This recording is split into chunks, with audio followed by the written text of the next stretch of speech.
এটা হলো আমার সেই আগের পুরাতন রান্নাঘর, যখন এই ড্রয়ারগুলোর পাল্লা লাগানো হয়নি।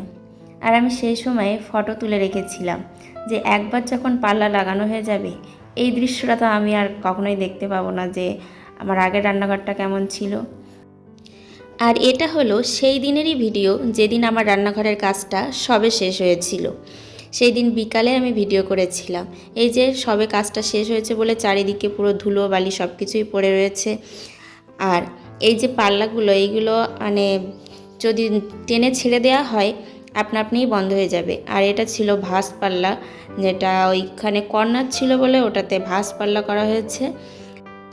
আর সারা দিন মিস্ত্রি কাজ করেছে, এই জন্য চারিদিকে পুরো অগোছালো, কোনো কিছুই করা হয়নি, শুধু রান্নাবান্না আর খাওয়া দাওয়াই হয়েছে। তাই ছাড়া আর বাড়ির কোনো কাজকর্ম কিছুই হয়নি। পাল্লাগুলো বেশ সুন্দর, আমার পছন্দ হয়েছে, আর আমার বর পছন্দ করে নিয়ে এসছে, বেশ ভালোই লেগেছে। আর বর্তমানে আমার রান্নাঘরটা ঠিক এরকম। ওখানে ঝুড়িটাকে চেঞ্জ করে এরকম র্যাক কিনে নিয়েছি। আর এখন র্যাকে থালা বাসন সাজিয়ে রাখলে সব কিছু নিতেও খুব সুবিধা হয়। ঝুড়ির মধ্যে অ্যাকচুয়ালি সব এলোমেলোভাবে থাকে, আর র্যাকে ঠিক যেটা লাগবে সেটা টেনে বের করে নেওয়া যায়। আর এখন খুব ভালোই লাগে, রান্নাঘরটাকে পুরো চেঞ্জ করে ফেলেছি।